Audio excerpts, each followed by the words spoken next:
जो साक्षात जीवित भगवान होते हैं उनको कोई नहीं तोड़ पाता, वो शक्तियां वहां रहती हैं। ये भक्तों के भगवान हैं। इनमें जो शक्तियां आती हैं भक्तों की भक्ति से आती है। ये मूर्ति भगवान ने नहीं बनाई है और ना ये मूर्ति को भगवान ने बैठाला है, ये भक्तों ने बैठाला है। जो साक्षात स्वयं भगवान बनते हैं उनको कोई नहीं तोड़ सकता, उनको कोई छू नहीं सकता, कुछ भी नहीं कर सकता। कमर में पत्थर फेंक दिए, कुछ नहीं बिगड़ा, क्योंकि वो स्वयं थे।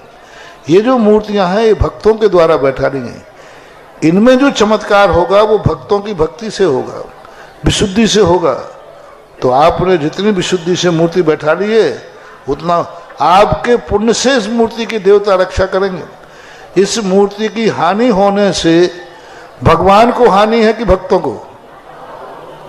बोलो, भगवान को कोई हानि है क्या? तो जब भगवान को हानि नहीं तो भगवान की हानि, तो वहां भगवान का पुण्य काम क्यों करेगा?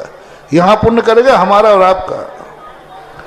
भगवान की मूर्ति और मंदिरों की सुरक्षा भगवान के अतिशय से नहीं होगी, हमारे पुण्य से होगी।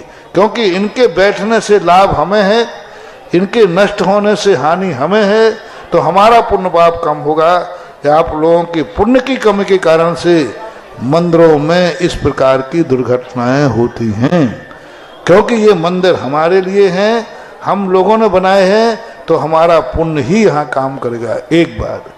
दूसरी बात है, पाप कर्म के उदय में जब व्यक्ति, उसके ऐसे पाप कर्म के उदय होते हैं जब तक वो इस प्रकार का कर्म नहीं करेगा, उसकी दुर्गति उसका कर्म कह रहा है ऐसा पाप करो तुझे नरक भेज जाना है, तो उसके पाप ऐसे हो जाते हैं। रावण की दुर्गति होना थी, उसकी मति ऐसी हुई।